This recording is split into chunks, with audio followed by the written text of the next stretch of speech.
Hello guys, good evening. स्वागत है आप सभी का आपके अपने यूट्यूब चैनल लॉगिन स्टडी पर।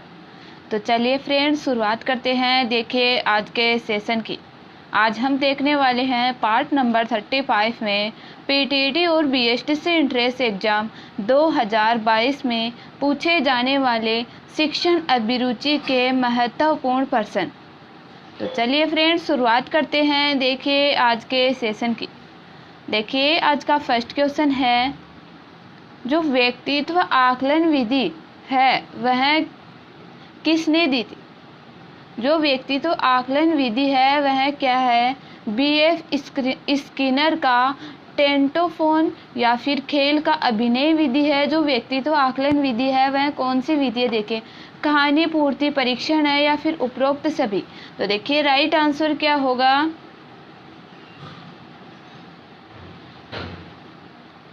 जो व्यक्तित्व आकलन विधि है वो देख दिए उपरोक्त सभी राइट आंसर होगा ऑप्शन डी। यानी यह बीएफ स्किनर का टेंटोफोन भी है, खेल का अभिनय विधि से भी देखिए व्यक्तित्व का आकलन किया जा सकता है, और कहानी पूर्ति परीक्षण से भी देखिए व्यक्तित्व का आकलन किया जा सकता है। तो देखिए ऑप्शन 1 राइट आंसर होगा। नेक्स्ट है क्वेश्चन नंबर 2। क्वेश्चन नंबर 2 देखिए क्या है? बालकों में सृजनशीलता के विकास हेतु सकारात्मक अभिवृत्ति के निर्माण में विद्यालय की महत्वपूर्ण भूमिका है। जो बालकों में जो सृजनशीलता है उसके विकास हेतु सकारात्मक अभिवृत्ति के निर्माण में विद्यालय की महत्वपूर्ण भूमिका है। यह उक्त कथन देखिए किसका है? किसका है? देखिए स्किनर का, डॉक्टर एस चौहान का, या फिर काल्सनिक का, या फिर वुडवर्थ का। तो देखिए राइट आंसर क्या होगा? देखिए क्वेश्चन नंबर 2 में करेक्ट आंसर क्या होगा? Option B doctor S Chauhan का कथन है कि बालकों में जो सृजनशीलता है उसके विकास हेतु सकारात्मक अभिवृत्ति के निर्माण में देखिए विद्यालयों की क्या होती है? महत्वपूर्ण भूमिका होती है। तो देखिए ऑप्शन बी राइट आंसर होगा। यह कथन किसका था? डॉक्टर एस चौहान का था। देखिए कई बार देखिए ऐसे क्वेश्चन भी पूछ लिए जाते हैं, आपको कोई कथन दे दिया होगा और उस कथन के बारे में आपको पूछेगा कि यह कथन किसका है। तो देखिए ऑप्शन बी राइट आंसर होगा। नेक्स्ट है क्वेश्चन नंबर 3। क्वेश्चन नंबर 3 देखिए क्या है? हम दुखी मनुष्य को देख कर भी उसकी सहायता नहीं करते, यह क्या है? जो हम क्या होते हैं, जो दुखी मनुष्य होते हैं उसको देखकर भी यदि सहायता नहीं करते तो यह क्या है? यह क्या सक्रिय सहानुभूति है या फिर निष्क्रिय सहानुभूति? देखिए यदि आपकी सक्रिय सहानुभूति तो आप उस दुखी व्यक्ति को देखकर उसकी सहायता करते हैं। तो देखिए आपकी सक्रिय सहानुभूति तो नहीं है, ऑप्शन ए तो देखिए गलत हो जाएगा। निष्क्रिय सहानुभूति या फिर सकारात्मक, यदि आपकी देखिए सकारात्मक सोच होती, सकारात्मक यदि आपकी सहानुभूति होती तो देखिए आप उस व्यक्ति की सहायता करते, तो देखिए ऑप्शन सी भी गलत होगा। अब बचे हैं हमारे पास ऑप्शन बी और ऑप्शन डी। तो देखिए यदि हमारी जो सहानुभूति है यदि यह क्रियाशील नहीं रहेगी, निष्क्रिय नहीं रहेगी, देखिए तभी तो नेगेटिव रहेगी ना। तो सबसे पहले हम किसे देंगे, किसे महत्व देंगे? देखिए निष्क्रिय सहानुभूति को। ऑप्शन बी देखिए राइट आंसर होगा। नेक्स्ट है क्वेश्चन नंबर 4।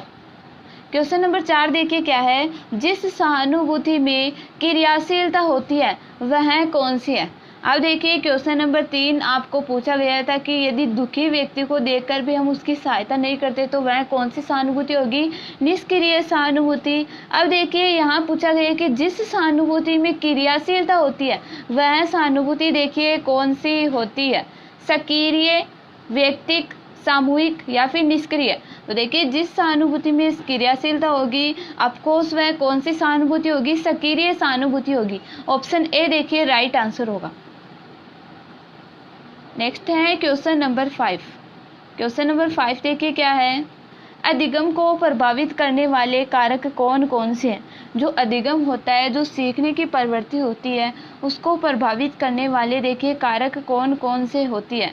भूख एवं परिपक्वता, या फिर प्रशंसा एवं निंदा, या फिर शिक्षण पद्धति एवं अभ्यास, या उपरोक्त सभी। तो देखिए अधिगम को कौन कौन से कारक प्रभावित करते हैं हमारी सीखने को? यदि हमें भूख लगी होती है, देखिए तब हम नहीं सीख सकते। आपको भी पता होगा, यदि आपको भूख लगी होती तो आप कुछ भी नहीं सीख सकते। देखिए प्रशंसा एवं निंदा, यदि आपके कोई ज़्यादा प्रशंसा कर दे तब भी आप देखिए थोड़ा कम सीखेंगे, और यदि आपकी निंदा करेंगे तब भी देखिए आप कम सीखेंगे। शिक्षण पद्धति एवं अभ्यास, यदि शिक्षण की पद्धति, आपके जो शिक्षण विधि है वो गलत विधि देखिए अपनाई जा रही है, जिससे आपको समझ में नहीं आ रहा, तो उससे क्या होगा, आपके अधिगम होगा वो प्रभावित होगा ना।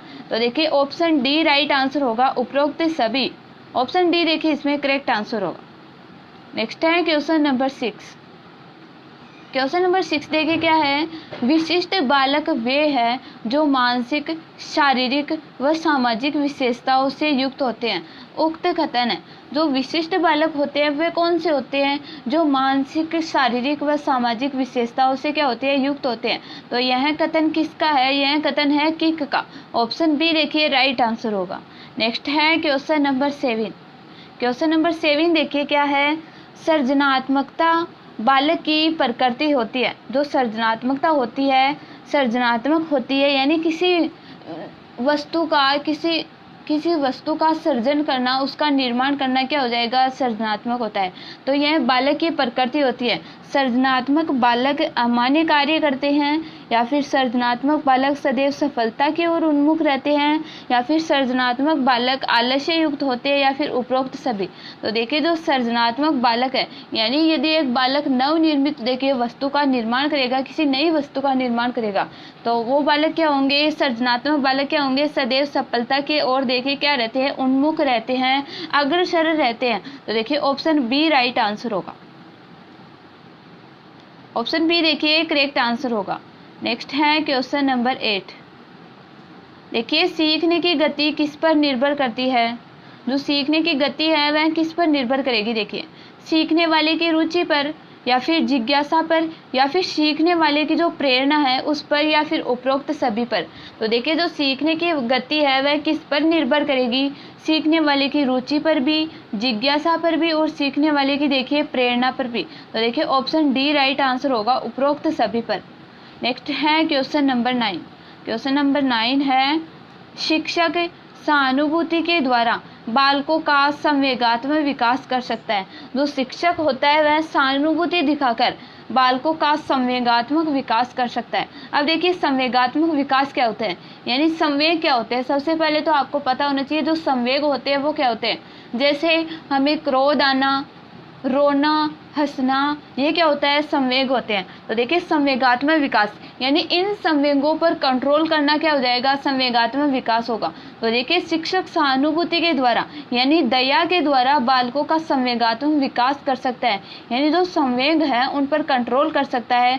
तो यह कथन देखिए किसका है, झा का, थाउल्स का, मेलोन्स का, या फिर अकोलकर का। तो देखिए राइट आंसर क्या होगा, किसका है, देखिए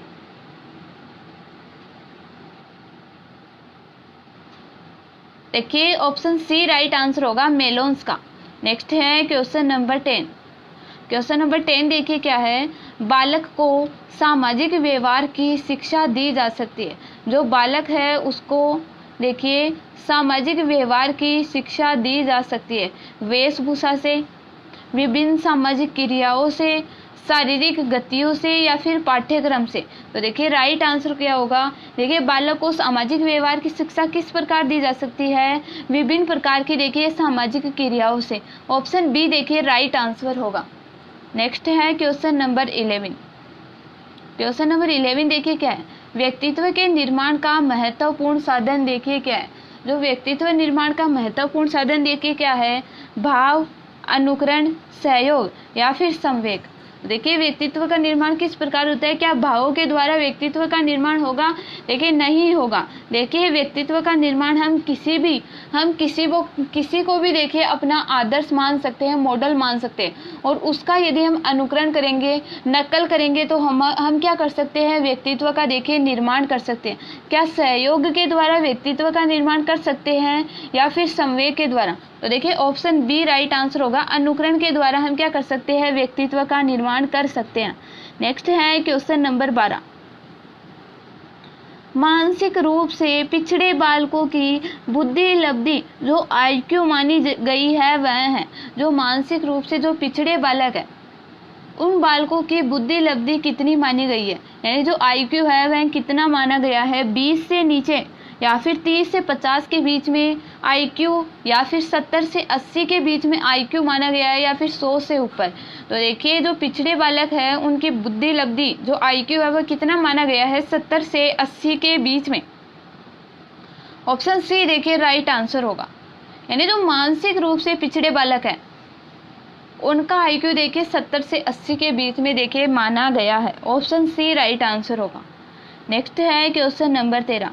क्वेश्चन नंबर 13 देखिए क्या है, मानसिक स्वास्थ्य विज्ञान का महत्व है। जो मानसिक स्वास्थ्य विज्ञान है इसका महत्व क्या है, रोकथाम की दृष्टि से या फिर निराकरण की दृष्टि से या फिर संरक्षण दृष्टि से या उपरोक्त सभी।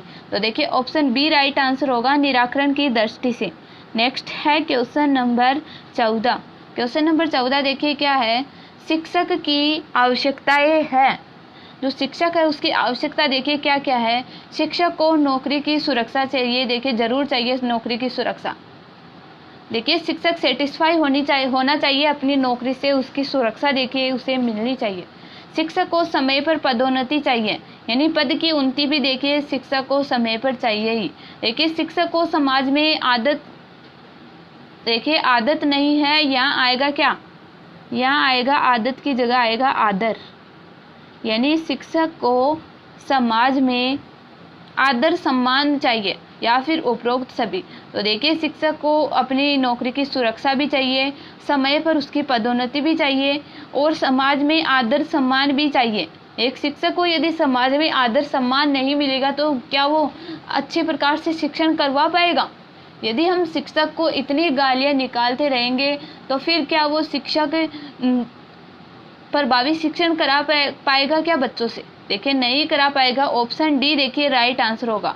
शिक्षक की आवश्यकता है कि वह समाज में देखिए आदर सम्मान भी मिलना चाहिए, उसको समय पर पदोन्नति भी देखिए उसको मिलनी चाहिए, यानी समय समय पर उसकी पद की उन्नति भी देखिए होनी चाहिए और उसे नौकरी की सुरक्षा भी देखिए मिलनी चाहिए।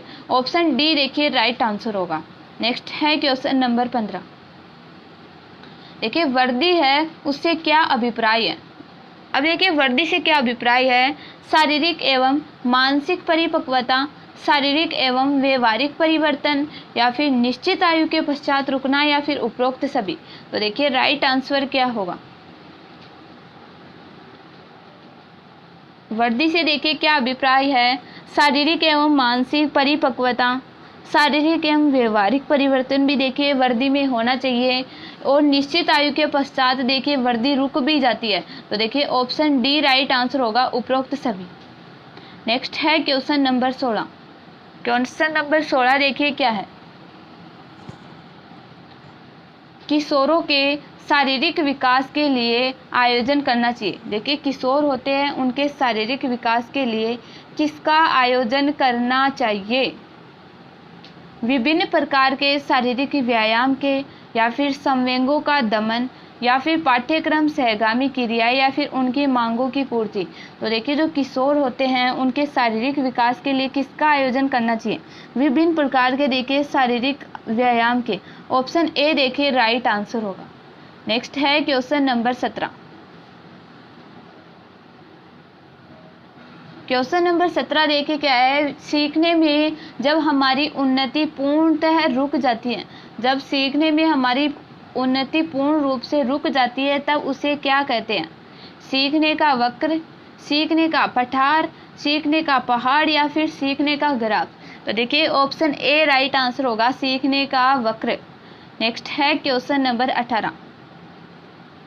आप देखिए आपके विचार में शिक्षण क्या है, आपको बताना है आपके विचार में देखिए शिक्षण क्या है, एक कला, एक कौशल, एक तपस्या।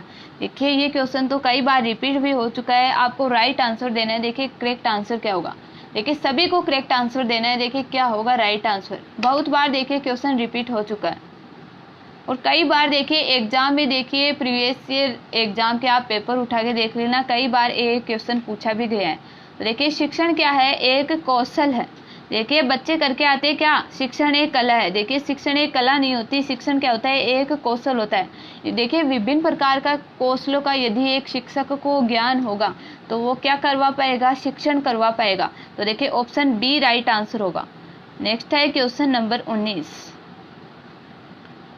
विद्यार्थियों में श्रम की स्फूर्ति का विकास करने के लिए, विद्यार्थियों में जो श्रम होता है उसकी स्फूर्ति यानी तेजी का विकास करने के लिए क्या करना चाहिए, विद्यार्थियों को श्रम करने वाले लोगों का उदाहरण देना पड़ेगा, या फिर श्रम अपने ही श्रम में प्रवृत्ति दिखाएगा। शिक्षक होता है वह अपने श्रम में देखिए प्रवृत्ति दिखाएगा, या फिर शिक्षक श्रम के महत्व पर देखिए व्याख्यान करेगा, या फिर समय समय पर विद्यार्थियों को श्रम करने का देखिए अवसर देना पड़ेगा। तो देखिए ऑप्शन डी राइट आंसर होगा, समय समय पर विद्यार्थियों को श्रम करने का अवसर देना पड़ेगा। ऑप्शन डी राइट आंसर होगा। नेक्स्ट है आज का लास्ट क्वेश्चन, क्वेश्चन नंबर देखिए 20। जो अंतर्दृष्टि होती है उस पर प्रभाव डालने वाला देखिए तत्व कौन सा है। अंतर्दृष्टि पर प्रभाव डालने वाला तत्व कौन सा है, बुद्धि है, या फिर प्रयत्न है, या अनुभव, या उपरोक्त सभी। तो देखिए सभी को राइट आंसर बताना है कमेंट बॉक्स में, देखिए क्या होगा राइट आंसर।